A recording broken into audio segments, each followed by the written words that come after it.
Bonjour, c'est Philippe de Web pour vous, la chaîne pour vous aider à créer votre business en ligne. Aujourd'hui, dans cette vidéo, nous allons voir l'intérêt et éventuellement les désavantages de créer un groupe Facebook en rapport avec votre thématique, vos services, votre blog, en tout cas sur la niche sur laquelle vous vous positionnez. N'oubliez pas de vous abonner, de liker cette vidéo et de la regarder jusqu'au bout, car je vous donnerai mon avis personnel sur le sujet. Nous allons commencer par les 5 avantages que j'ai identifiés par rapport à la création d'un groupe Facebook. Le premier avantage, c'est avant de créer votre blog, c'est de constituer une communauté sur Facebook sur le thème ciblé, vous permettant de commencer à voir s'il y a une demande, un besoin parmi les personnes que vous visez sur le thème que vous souhaitez développer sur votre blog. Vous allez ainsi commencer un petit peu à sonder le marché sur cette thématique. Le deuxième avantage de développer cette communauté, ça va vous permettre de suivre les échanges au sein de la communauté, de proposer sous forme de sondage ou de questions ou de publications, de proposer donc des sujets d'articles et même de capter des idées d'articles. Parce que dans les échanges, vous allez avoir des personnes qui vont poser des questions au groupe pour résoudre notamment un problème ou pour avoir des conseils. Et ça va vous donner, ça m'a permis, moi, mon groupe sur le sport, d'avoir plein d'idées d'articles. Donc ça va enrichir vos idées et surtout, ça va être des idées d'articles pour votre blog pour lesquels vous savez que votre communauté, ou en tout cas une partie, est demandeur. Cette communauté, et c'est le troisième point, va vous permettre d'identifier les problématiques que rencontre votre communauté. De par leurs questions, de par les échanges, vous allez repérer des problèmes et tout l'art est de trouver des solutions que vous allez pouvoir mettre sous forme d'e-book, de coaching, d'infoproduits, donc de vidéos notamment, de parcours de formation pour apporter une solution à cette problématique. Donc, vous pouvez identifier ces difficultés, les difficultés de votre communauté, par le biais de sondages, une fois de plus, ou tout simplement en analysant, en étant attentif aux différents échanges qu'il y a au sein de votre groupe Facebook. Le quatrième point que je trouve très intéressant, c'est que vous allez pouvoir vous appuyer sur votre groupe pour faire la promotion de vos articles de blog ou des produits que vous allez vendre, produits au sens infoproduits, ou même des produits physiques éventuellement.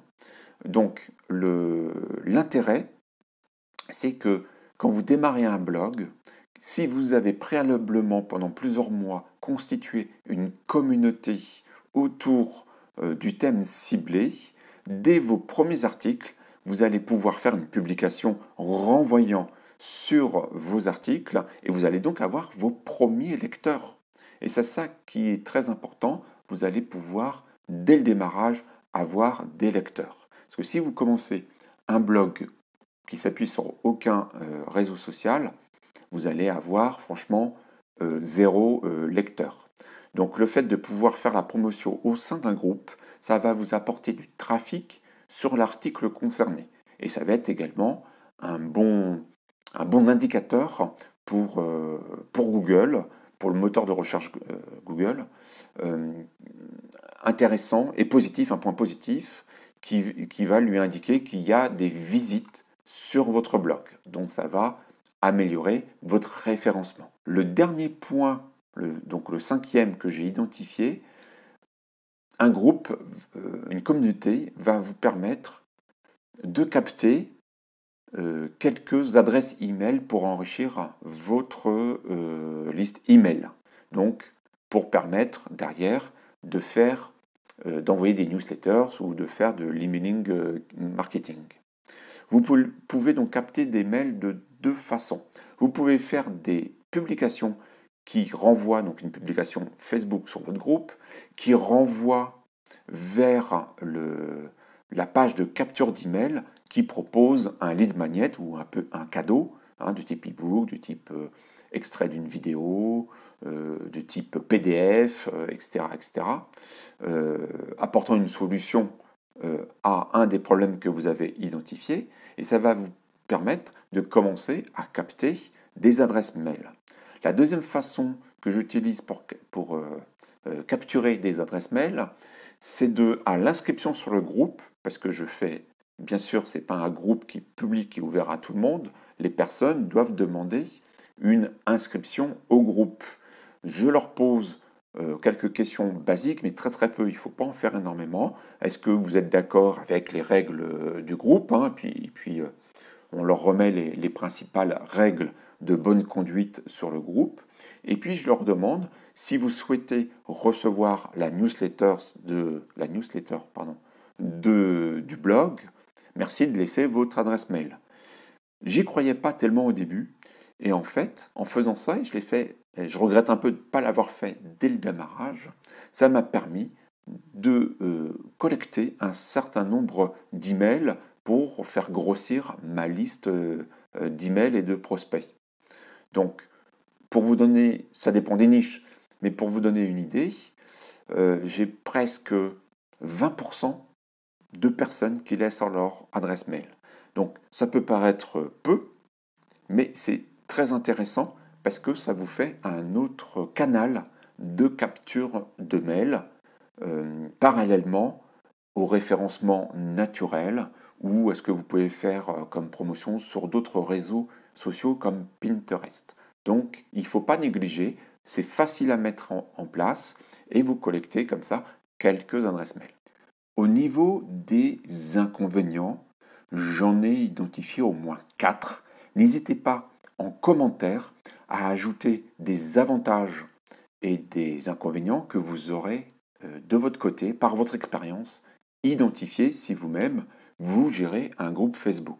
Le premier inconvénient que je vois, c'est que pour constituer un groupe Facebook suffisamment intéressant, pour identifier ce qu'on a vu dans les avantages, donc les difficultés des personnes, échanger, trouver des idées, il vous faut suffisamment de membres.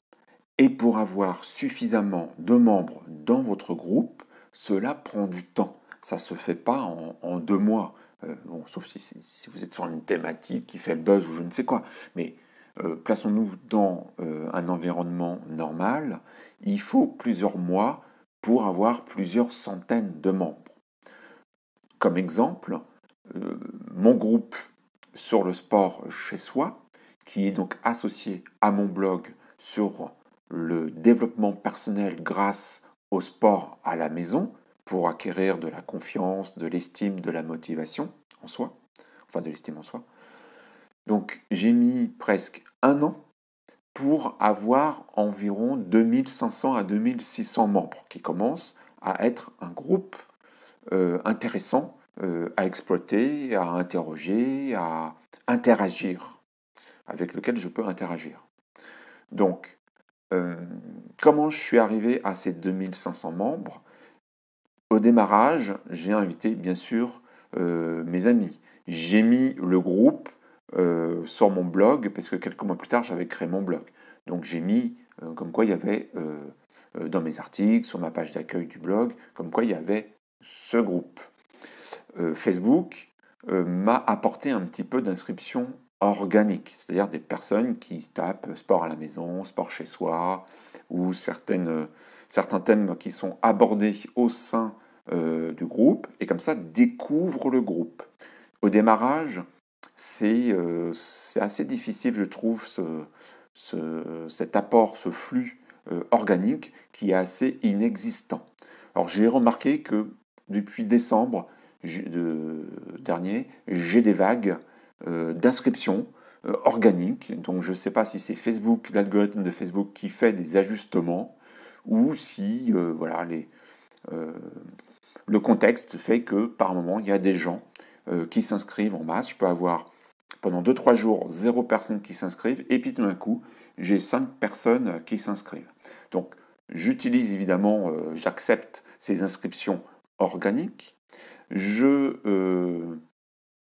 mets un message de bienvenue. En fait, quand des personnes s'inscrivent, donc ce sont donc de nouveaux membres, et donc tous les 10, 12, 15, 20 membres, nouveaux membres, je publie donc un petit post de bienvenue où je les invite à passer à l'action, déjà en indiquant ce qu'ils font, en se présentant, deuxièmement en les incitant à s'inscrire sur le blog, et troisièmement en les incitant à inviter des amis, leurs propres amis, à venir s'inscrire sur le blog. Donc il y a de temps en temps une personne qui va inscrire 5, 10, 15 personnes de sa propre communauté. Donc c'est intéressant, c'est gratuit, et comme ça fait grossir votre groupe.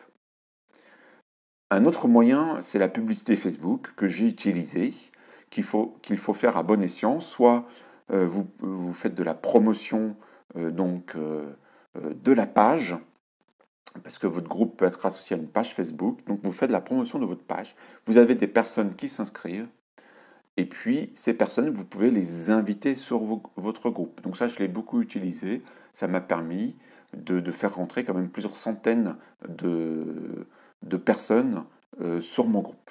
Le deuxième inconvénient des groupes Facebook, ce sont les spammers qui vont mettre n'importe quoi sur votre groupe en termes de publication, de vente de, je sais pas, d'iPhone. En général, c'est des choses quand même assez louches. Donc les spammers, c'est vraiment fatigant de faire la guerre à ces personnes qui postent des choses qui n'ont rien à voir avec la thématique de votre groupe. Le troisième inconvénient, qui est un petit peu lié aux spammers, mais qui est un peu plus subtil, je les appellerais les coucous. Ce sont donc des personnes qui viennent dans votre nid, hein, c'est un peu ça. Donc vous avez constitué votre groupe, vous y passez du temps, vous faites des publications journalières, quotidiennes, plusieurs publications, vous animez votre groupe, et puis vous avez quelques inscriptions de personnes qui travaillent sur le même thème que vous, donc souvent des professionnels, donc voilà, donc c'est de bonne guerre. Donc moi également, je l'ai déjà fait sur d'autres groupes. Et là, alors, il y a différentes personnes, elles sont plus ou moins subtiles. Il y a des personnes assez subtiles qui vont mettre en avant leur contenu, c'est-à-dire leur chaîne YouTube, enfin une vidéo YouTube, un article de leur blog. Donc ça, par contre, ça m'intéresse parce que ça fait du contenu en rapport avec le thème de mon groupe, du contenu gratuit, et ça alimente l'intérêt pour les membres d'avoir du contenu de qualité.